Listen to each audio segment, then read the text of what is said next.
Thank you for joining us today for this session. My name is Vasuta Agarwal, and I head the Asia Pacific business for InMobi. We are here today to discuss one of the most critical topics in the advertising industry, programmatic and its role in the ecosystem.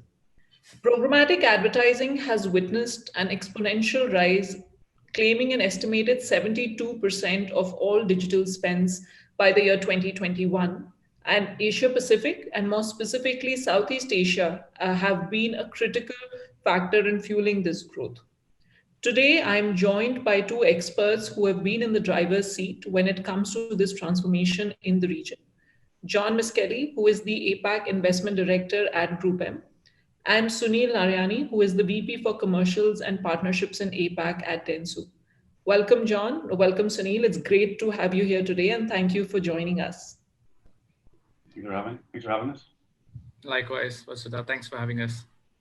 So, John and Sunil, let's dive straight in. We'll go through a couple of questions today to get your thoughts about the shift in the programmatic ecosystem and how Asia Pacific and specifically Southeast Asia are fueling this change. So, let's start with the first one, right? Let's talk about the state of programmatic in the region. Of course, Asia Pacific is a complex market, and every sub-region or sub-market has their own nuances. So can you talk a little bit about the state of programmatic? Maybe let's start with you, Sunil, on the state of programmatic across the region. Sure, thanks, Vasudha. I think great question. Programmatic has been at the forefront of digital for quite a few years now. I think the future state is definitely of growth. It is getting fueled a lot around, the consumer shift into the digital world. And I think the immense amount of video consumption is driving that fact as well. APAC, quite a complicated region, frankly. All markets are at different stage of maturity, is what I would say. I think if you look at the likes of China, massively penetrated on digital and then quite at the forefront. A lot of the OTT or mobile consumption is taking place there, which is powering a lot of programmatic. Similarly, for the likes of, I would say, India and Indonesia, which are again quite mobile first or sometimes mobile commerce first. So again, the amount of consumption on OTT, which is purely a smartphone phenomena, is pushing the growth for programmatic. If I look at few other markets, let's say Australia, again, a very sophisticated digital market. You would say that while OTT similarities exist, it is a lot powered around CTV with, lines kind of blurring or will soon blur between linear TV and BVOD that we see. So the likes of channel 7, 9, and 10 pushing out and doing quite a few sophisticated things with their own first party and ad tech stack in terms of, allowing marketers to have much more better information available around audiences and context of programming in the bid stream for marketers to kind of buy. I think I've kind of covered all markets essentially, but the likes of, video and smartphone or mobile is kind of powering the growth of programmatic. Sure. Thanks for sharing that. And John, would love to understand, would you like to add anything to that, especially, which markets do you think in Asia Pacific are uniquely, positioned to adopt programmatic, and which markets are you seeing this growth in more vis-a-vis others? Yeah, thanks, Vasudha. Very similar to what Sunil said. You have China out there at around. Programmatic's driven a lot by what the digital adoption is. We have China out there at around 90% digital. You've got, I guess, next level down, you have Australia and some of the North Asian markets and like Taiwan, South Korea, Japan, they're high digital markets. And then you will have some of the SEA markets, which are still quite low in terms of digital. So that's how we would probably rank it in terms of sophistication and programmatic.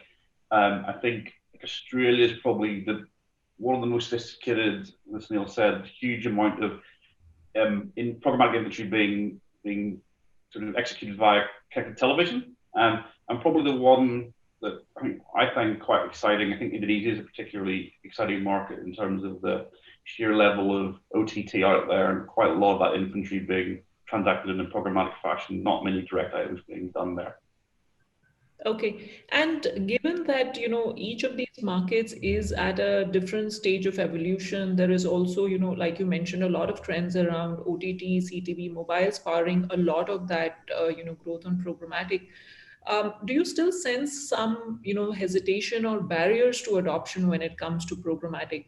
And how can we overcome some of those? What has been your experience of addressing some of these concerns, whether it is from advertisers or, trading desks themselves? What are some of the barriers that you see? Yeah, I think there's still quite a degree of skepticism from clients about the execution of programmatic. I think everyone will have seen the ISBA report that was done in the UK this year about supply path transparency. So I think for some clients, there's still a degree of, what does this do for me? How are people making money? And in the middle, is it adding to my business? And I think on the agency side, it's called programmatic, but still a lot of it's quite manual. There's still a lot of manual processes, a lot of manual reporting done, which can make it quite tricky to scale it in some markets. So I think some of the barriers are the citizens on the client end and the agency end trying to find ways in which it can be automated in a more process manner. Got it. And Sunil, anything that you guys are also doing to sort of overcome some of this, skepticism, this hesitation that John referred to? Are there, say, automation or tools that the agency and trading desk teams are thinking through that could help overcome these barriers? Yeah, sure. So I think the clients are, I think, number one to what John mentioned is are concerned about transparency, is that, the amount of dollars they're putting into advertising, how much of that is really being utilized for their working media. I think all of them want to maximize that. So that's the number one concern. We're doing quite a bit in that front. Everything around supply path optimization now becomes the centerpiece, alongside everything that we've been doing so far around being as smart and as using the different ML and AI algorithms to optimize media on the DSP.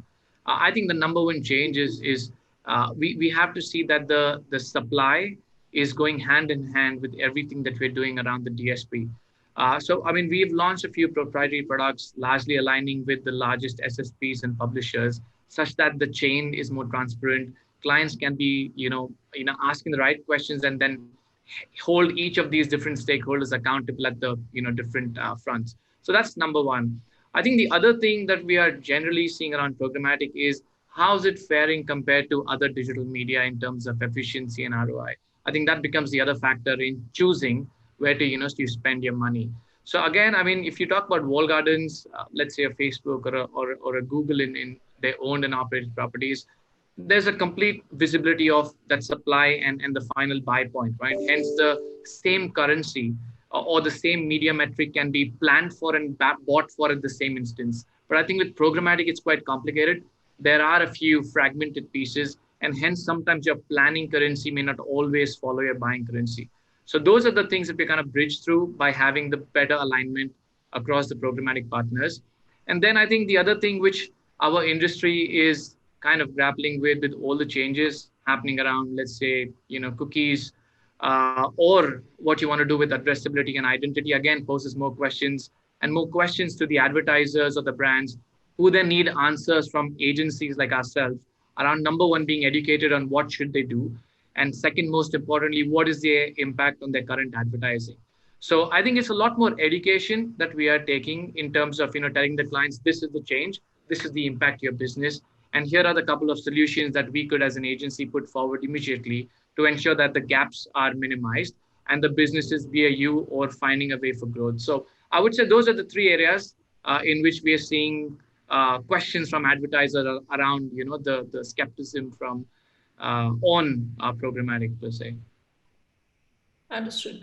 And you touched upon some of these important topics around supply path optimization that John talked about. You also mentioned the point around identity, and especially I think with the changes that Apple is bringing in with IDFA, the deprecation of third-party cookies that we expect next year.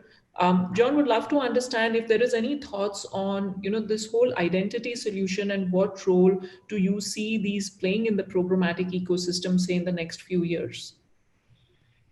Yeah, there's a lot of changes when it comes to this. I think like the thing that we are focusing on is we think that household identity is the next level of density. We focus a lot on trying to build a household graph for some of our proprietary media products. We think that is the a fight that treads the line between high levels of targeting and efficiency, but also overcoming some of the previous privacy issues and targeting individuals that are happening in a lot of markets. So I think you'll find a lot of people will sort of switch towards this household addressability targeting, and that'll be one of the next big key things in programmatic. Understand. And do you see, I mean, Southeast Asia being ahead behind some of this? Because I'm also, I mean, we're all aware that, Southeast Asia specifically is an Android heavy market, right? So some of the IDFA changes may not impact here as much, but I'm sure the deprecation of third party cookies would be a big impact. So do you see like Southeast Asia specifically being, far behind, or, given how the market has evolved, it's sort of catching up soon? I think it's probably slightly a bit further behind when it comes to some of the publishers and broadcasters capturing first party data. So like we mostly both talked about Australia being a highly sophisticated market when it comes to connected television, and I think something very progressive the broadcasters have done in those markets are capturing the login details and subscription details of the users, and being able advertisers to target those ways in a privacy compliant way that allows that sort of high level of targeting that you would get via like Google or Facebook. I see probably that hasn't been rolled out in a lot of the SA markets. So when you go to talk to a broadcaster, you're really only talking about infantry. So I think that's probably one of the things that they'll have to get on in the next couple of years, is especially when you've got people like Google and Facebook who've got huge amounts of first party data and being able determine our deterministic data. I think you'll find the broadcasters and publishers will have to get on a little bit in that space and develop their chops in that space. Got it. And identity solutions, obviously, as these come up, they will require a lot of, I would say, coordination and work between obviously advertisers, their own first party, user stores. I think agencies play a big role because you work so closely with, your advertisers. And then, of course, DSPs and DMPs and so on, which are the third party tech stacks coming into the mix. How do you see that shaping up? Do you think there are enough such partners in Asia Pacific? Because one thing I hear continuously is there is a dearth of a reliable third party data which really covers all the markets. Maybe Sunil, you could share your view there, and then John, if you have more to add on that. Sure. I mean, that's a great question. I mean, generally, what I keep telling everybody is that the amount of effort we got to put in Asia Pacific is probably 3 times or 4 times more than you would put in any other region. Given you have to get alignment of so many different markets, then there's a local nuance, and then again, there's this education piece that you spend typically, 1/3 of your time. From the point of identity solutions, I do think that's going to be the way forward in some shape and form, because the industry will find a solution now or soon. But generally, there are just two ways to go about this. We feel that everything in like digital advertising is now going to get contextual, and you don't want to rely on the consumer and then have them choose for their own consent of opt-in. That's one way of going with it, and of course, I mean, it is possible, but sometimes contextual done right does sometimes lack scale, and it needs to be kind of in some way widened up. So identity then becomes the other option, and we are chatting to quite a few providers, all of them trying to I would say do their best. I mean, let's say there is Trade Desk Unified ID 2.0, there is Lotomaze Panorama ID, Newstars launched their own ID. ID5 is doing a lot with publishers around the first party. But again, I think Southeast Asia, specifically to your point, I think is still a mixed bag. We see some publishers taking full charge of the tech stack, talking a very sophisticated language around logins, what they are kind of collecting as first party, what they want to make available, but they don't really have a plan. They don't know how to value CPM or monetize that from a publisher monetization language standpoint. But I think from a marketer, it's a fabulous region. Southeast Asia probably the most exciting region because mobile smartphone become the common currency if you have your mobile strategy right. essentially, you're going to have a device strategy to start with. So I do think addressability is possible quite fast. We've seen Southeast Asia again take a leap forward, where I kind of mentioned that while everybody was looking at a mobile first strategy, many markets are already on a mobile commerce first strategy, so they've kind of skipped a level altogether there. So there's a lot of things to learn from other sophisticated markets which are kind of more homogeneous. Let's say like Australia or America in that sense, while Southeast Asia is not. But we will find a common thread, and what we are our key message to all the ID providers is while we will test it out, we hope that all the different stakeholders can collaborate and come to that one single interoperable kind of a solution. Otherwise, we're just going to be looking at the industry again in a fragmented manner. Yeah, no, that's fair, and I think that's possibly the aspiration all of us would have for the region, right? For us to get to that a single currency of measurement in the new post IDFA, post cookie world. So yeah, thank you for sharing that. Switching gears a little bit from the identity side, and John, this is to you. In the last 12 months, obviously, we would have seen that marketing objectives have become more and more, performance focused. There's a lot of focus on ROI. Obviously, I mean, everyone's very conscious about their marketing spend. So, given this whole change, what role have you seen programmatic play? Is it helping with these marketer objectives? Are there still barriers to programmatic when it comes to very performance and ROI driven goals? Yeah, like it's programmatic played a different role, I guess, over the last year, given what's happened in the world. So I'll try and give you a couple of examples. I think in some sectors like quick service restaurants, we've seen the shift from linear television to what you might programmatic / addressable. So some examples would be in Australia, we've seen a lot of the quick service restaurants had to really accelerate their home delivery service because all of their stores obviously had to be shut down.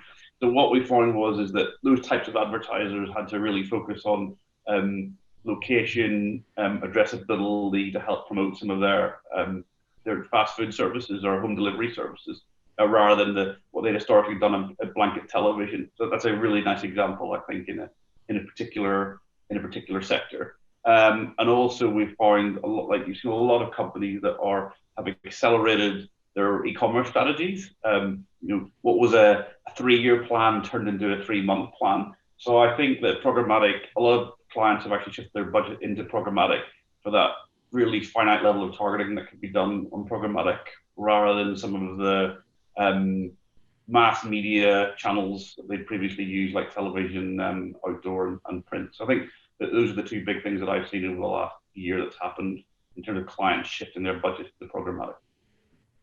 Understood. So, and of course, you think that, I mean, going forward, is there, some innovations? We talked about a lot of trends today. We talked about OTT, we talked about identity, we've talked now about, e-commerce and m-commerce. Are there any other trends, say, in the next 2 to 3 years, which you think will be important ones when it comes to programmatic?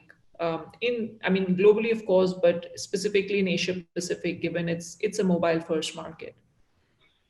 There's lots of little things, lots of little noise, but I think addressability and e-commerce, those are the two things that we're really doubling down on. There are other little things that are happening, but I think for us, those are the two big focuses when it comes to programmatic. Okay, addressability and e-commerce. Got it. And Sunil, from your side, what do you think could be the big innovations or trends in the next few years? We didn't talk too much. I mean, we touched upon OTT and video, but do you think there's anything on the format side, even beyond video, which could be exciting or interesting? Not really, I guess, directly associated to programmatic, but we've been working with quite a few really smart partners that, help ease out the creative creation workflow, and they make it very, I would say, experiential and very immersive. So those things are going to be, again, available in the, we call it a standard 300 by 250 unit very, very soon. So that kind of adds on to the dimension of what programmatic advertising can deliver and brings the creative side of things. I think John, very well touched upon e-commerce. Quite important because every brand is having more like a DTC strategy where they're trying to balance three things, right? Number one, which is their own brand.com. Is it Shopify or not? What's their marketplace, strategy? I mean, is it, like an e-commerce market that you want to spend on and calculate what the ROI or a GMV is? And then the third is what you're doing on your own paid media and trying to optimize the three to see what's your overall ROAS. So that's important. But I'll also like to add on gaming because that's growing quite a bit again for APAC. It's still in the infancy. I mean, if you look at the consumption of gaming, it's probably much higher when you look at the amount of the inventory that's actually being monetized. So there's a gap if you look at the two worms around, the consumption versus the monetization. Those worms will come closer, and we will have a more, I would say, mature play on gaming, which is either number one, have better insights for gaming, and you move kind of upstream for brands that want more, I guess, integrated and more strategic pieces where they might want to, I guess, integrate with one or two game titles and play some kind of an in-game strategy. So I would just throw in gaming in addition to probably what we would see as the next big thing alongside everything around supply curation, which kind of goes back to your previous question on performance, because you have to have a common currency of planning and buying, and it can't be fragmented anymore. Yeah.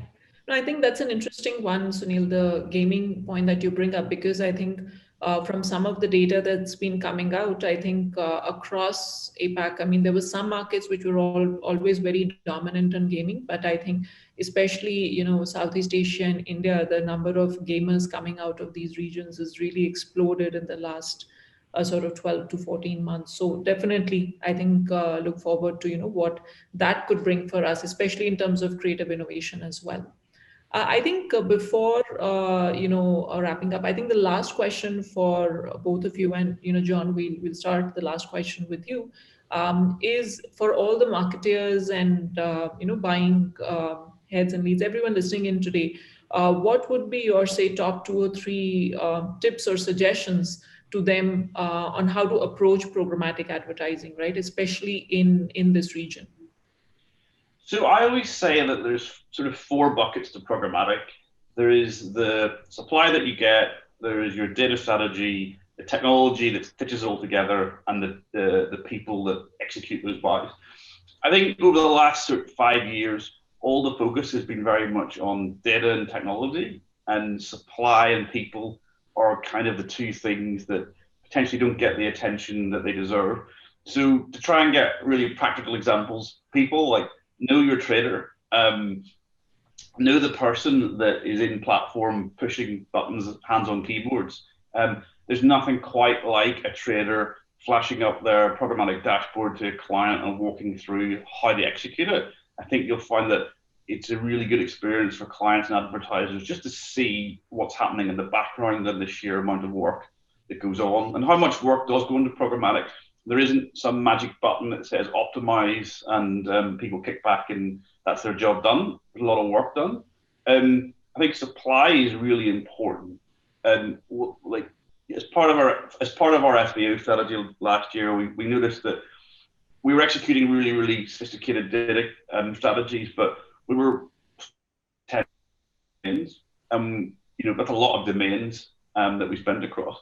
So I think supply, like knowing where your supply goes, is a really important one, and we're ensuring to see every domain where every dollar goes in every domain to make sure that you're comfortable with where your ad dollars are landing in terms of supply. So those are the two practical examples I would give to any marketers: know your trader and know where every single impression lands. Great, thank you. So know your trader and know where your impressions are landing on the supply side. And Sunil, back to you on this one. Any tips, suggestions for all the marketers out there? I think very difficult question. It generally, I would say number one is it's very important that all marketers have like a firm handle on their own digital readiness. Quite critical. because everybody's go has to, today or tomorrow go through a digital transformation for success. So number one, understand, work with your internal stakeholders or your trusted partners to just plot where you stand in terms of your digital readiness. Most important. I think the second one will be that, do you have a good paid strategy that is working with DTC, along with some kind of a brand building. I think that chain is important for marketers to, unlock. And then efficiency, of course, plays a role. You would see due to COVID, a lot of our, marketers have either reduced their marketing budgets or have become more cost conscious. So I think that's the second one that I would put in. And I think point number three, uh, programmatic is quite complicated. I've been in this era for a long time to say, and then sometimes what meets the eye is absolutely, not what it is. So it's kind of the tip of the iceberg. And then what so happens is that with the likes of so much control, automation, and granularity that is now available to us to, enhance and optimize campaigns, there's a lot more effort and services that we have to deploy for those campaigns. And sadly, I think, it just is seen as a programmatic line item and gets paid the same kind of fee or commission. So I think that's more like a, not like a tip really, but probably like a point of view sitting at an agency to say that there's a whole lot more that goes around that. And I think it's important, if we look at the scope of works, there's a lot more that we are lifting. So hopefully we can get paid fairly for that. Essentially, it's all towards better marketing. So those would be the three things I would say. Sure. So I think absolutely, guys. I think I'm glad that we could cover some of the important trends and also form a forward-looking view. And I think towards the end, getting some of these tips and suggestions, I'm hoping would be really useful for the audience. So thank you for that. And thank you everyone for joining in today. A big thanks to both John and Sunil for making the time for this. And I hope you find this session useful. Thank you once again. Thank you for having us, Fazla. Thank you.